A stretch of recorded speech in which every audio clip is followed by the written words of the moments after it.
जिन लोगों ने सैकड़ों करोड़ के घोटाले यहाँ पर किए हैं वो उजागर करके लुटेरों से अगर चुंगल के से बाहर निकालना है, चुनाव भी सरकार ने डरते हुए करवाया है। फाइट तो कांग्रेस तो मैदान में है ही नहीं, यहाँ तो ना तो कोई कांग्रेस का सिंबल है। सत्ताधारियों ने यहाँ गंदगी फैलाई है, कीचड़ कर रखा है, उसको जो है इस झाड़ू से साफ करने का काम करेंगे।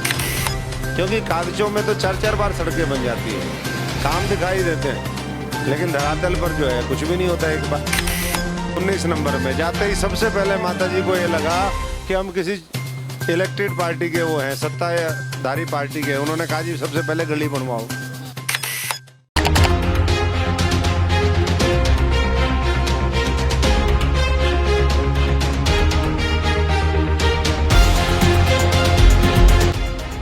निकाय चुनाव का सियासी पारा शिखर पर है और निकाय चुनाव का जो माहौल है दिनों दिन बदलता जा रहा है। उसी के तहत आप पार्टी के नेता मेरे साथ डॉक्टर अशोक तंवर मौजूद है। बात करेंगे चुनाव को लेकर। सबसे पहले सर आपका स्वागत है डबवाली के। बहुत बहुत धन्यवाद और आपका भी स्वागत है डबवाली में। जी सर, देखिए निकाय चुनाव का बिगुल बजा हुआ है। आप पार्टी का हरियाणा के अंदर किस तरह का योगदान है, किन मुद्दों के साथ यहाँ पर चुनाव लड़ रही है? देखिए, सबसे अहम मुद्दा तो भ्रष्टाचार का है, क्योंकि भ्रष्टाचार सारी समस्याओं की जड़ में भ्रष्टाचार है। आज भ्रष्टाचार है, इसलिए 75 साल में आज भी हमारे जो शहर हैं, कस्बे हैं, जो कॉरपोरेशन है, वो ऐसा लगता है जैसे बड़े गांव हैं। बड़े गांव से ज़्यादा नहीं लगता। जगह जगह कूड़ा है, कचरा है, गलियों का अभाव है, नालियाँ नहीं है। अभी भी हम गए, वार्ड नंबर कौन सा था जी? 19 नंबर में जाते ही सबसे पहले माता जी को ये लगा कि हम किसी इलेक्टेड पार्टी के वो हैं, सत्ताधारी पार्टी के। उन्होंने कहा जी सबसे पहले गली बनवाओ। तो हमने कहा जी बनवाएंगे। तो कहने का मेरा मतलब ये है कि आज भी बुनियादी सुविधाओं से महरूम ये पूरा इलाका है। और अब पंजाब में सरकार आ गई, आधा डबवाली पंजाब में है, आधा हरियाणा में है। तो मुझे पूरा यकीन है कि वैसे भी ये इलाका हमेशा परिवर्तन का वो रहा। जब यहाँ दूसरे रीजनल पार्टी स्ट्रॉन्ग थी, तब भी ये इलाका उनके खिलाफ मजबूती से खड़ा होता था, क्योंकि यहाँ की तासीर ऐसी है। क्रांतिकारी लोग हैं, जज्बे वाले लोग हैं, बदलना चाहते हैं। और आने वाले समय में हम हालात को बदलेंगे, व्यवस्था को बदलेंगे। और वो लोगों ने धीरे धीरे पूरे हरियाणा में करके दिखाया है। रैली के माध्यम से 29 तारीख को जो रैली हुई थी कुरुक्षेत्र में, अब बदलेगा हरियाणा रैली, उसमें करके दिखाया। केजरीवाल जी को लाखों लोगों ने वहाँ पर सुना। उसके बाद चुनावी मैदान में आम आदमी पार्टी के सामने सारी पार्टियाँ मिल करके लड़ रही हैं। कांग्रेस तो बीजेपी के साथ मिलकर चुनाव लड़ रही है, दूसरे राजनीतिक दल कोई ज़्यादा दिखाई नहीं देते। ऐसे में मैं समझता हूँ कि सुमन सचदेवा जी और यहाँ जो हमारे और दूसरे एमसी हैं, वो पूर्ण बहुमत के साथ डबवाली के अंदर यहाँ पर चेयरमैनशिप भी हमारी होगी। ज़्यादा से ज़्यादा पार्षद जीतेंगे और भविष्य में जिन लोगों ने सैकड़ों करोड़ के घोटाले यहाँ पर किए हैं वो उजागर करके आने वाले समय में एक बदलाव की जो राजनीति है, दिल्ली का जो केजरीवाल मॉडल ऑफ डेवलपमेंट है, जिसमें विकास है, सशक्तिकरण है, लोगों को न्याय देने का है, लोगों को सुशासन देने का है, वो आने वाले समय में हम तैयार करेंगे। और इसी चुनाव के माध्यम से एक मजबूत बुनियाद 2024 के लोकसभा और विधानसभा चुनाव की रखी जाएगी। सर, पूरे हरियाणा के अंदर आप मेहनत कर रहे हैं चुनाव को लेकर, तो जनता की ओर से किस तरह का रिस्पांस मिल रहा है? जनता का रिस्पांस तो आप देख ही रहे हैं। आजकल तो टेक्नोलॉजी का दौर है, सूचना क्रांति में तुरंत 15 मिनट में दूसरे शहरों में खबर पहुंच जाती है। तो हम तो जहाँ भी गए एक तरफा सा माहौल आम आदमी के पक्ष में लगता है। और लोग कह रहे हैं कि जी हम तो आम आदमी के साथ हैं, आम आदमी के सिपाही केजरीवाल जी के साथ हैं, बदलाव के साथ हैं।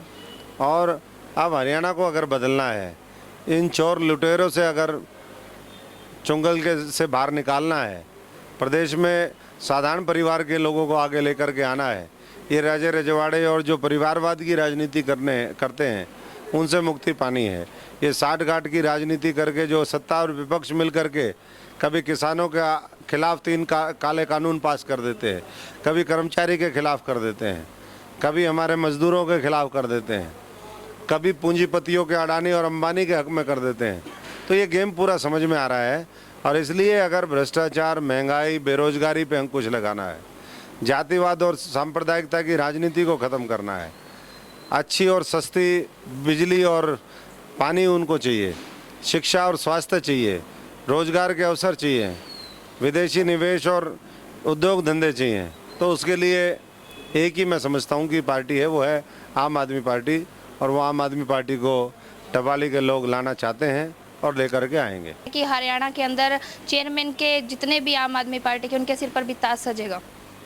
बिल्कुल आम आदमी का राज होगा, किसान, गरीब मजदूर का, कर्मचारी का, छोटे दुकानदार का राज होगा। कानून व्यवस्था यहाँ पर कायम होगी, माताओं बहनों को सुरक्षा देंगे, अपराध और अपराधियों का सफाया होगा।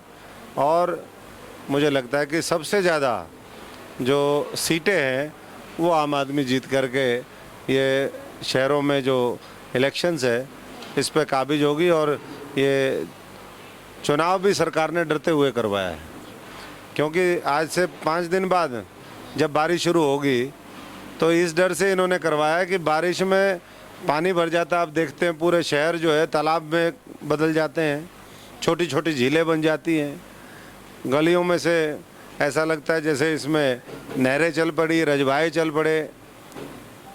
और उसी डर से कि उसी में भारतीय जनता पार्टी के लोगों को ना गिरा गिरा के उसमें डबो के एहसास करा दें कि ये तुम्हारा विकास है।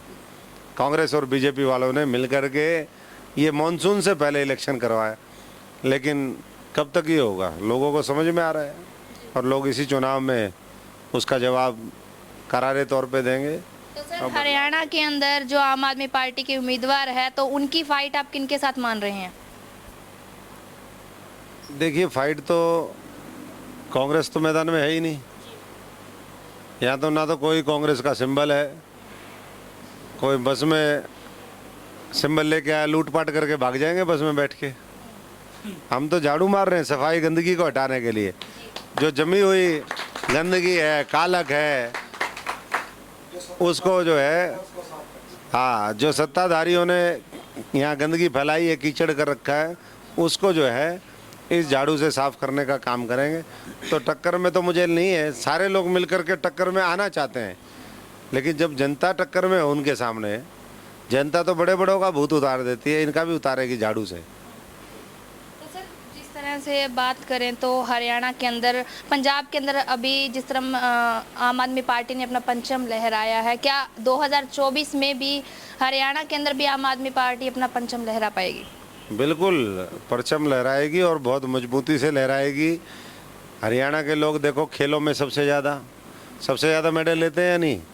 हमारी लड़कियां भी लेती हैं, लड़के भी लेते हैं, पैरा ओलंपिक्स वाले भी लेते हैं। हमारे सबसे ज़्यादा सेना में जवान। जब मैं सांसद था, इसी सिरसा ने पूरे देश के अंदर लगातार 2-3 बार गेहूं के उत्पादन में नंबर 1 स्थान हासिल किया।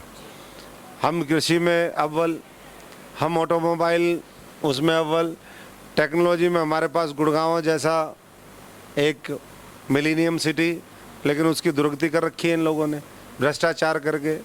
क्योंकि कागजों में तो 4-4 बार सड़कें बन जाती हैं, काम दिखाई देते हैं, लेकिन धरातल पर जो है कुछ भी नहीं होता एक बार भी। तो वस्तु स्थिति कुछ और है, कागजों में कुछ और है। ये सारी चीज़ें लोगों को समझ में आ रही हैं।